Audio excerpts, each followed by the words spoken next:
శౌర్యని discharge చేసి ఇంటికి తీసుకువెళ్తూ ఉంటారు. ఇక దాంతో ఆద్య రామ ఇద్దరు కూడా చాలా హ్యాపీగా ఉంటారు. ఆద్య అలా నడుచుకుంటూ వెళ్తూ ఉంటే అప్పటి వరకు కిషోర్ ఉన్న రూమ్ కనిపిస్తుంది. ఆ బెడ్ ఖాళీగా ఉంటుంది.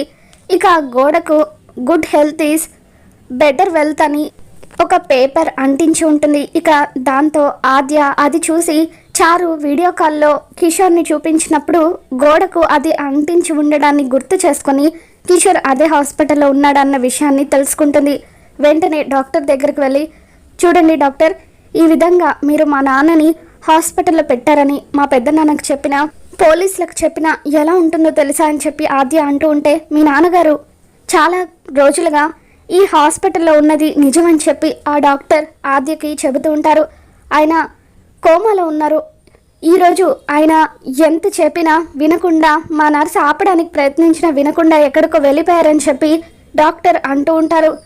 మరోవైపు చారు వాళ్ళ నాన్న ఇద్దరు కూడా రౌడీలతో మాట్లాడుతూ ఉంటారు. ఎట్టి పరిస్థితుల్లో వాడు తప్పించుకోవడానికి వీల్లేదు, అవసరమైతే వాడిని చంపైనా వాడిని ఆపండి అని చెప్పి ఇంటికి మాత్రం రాకూడదని అంటూ ఉంటారు. మరోవైపు కిషోర్ అలా రోడ్డు మీద నడుచుకుంటూ ఇంటికి వస్తూ ఉంటాడు. మరి రాబోతున్న ఎపిసోడ్లో ఏం జరగబోతుందో మళ్ళీ మన ఛానల్లో తెలుసుకుందాం. వీడియో నచ్చినట్లయితే తప్పకుండా లైక్ చేయండి.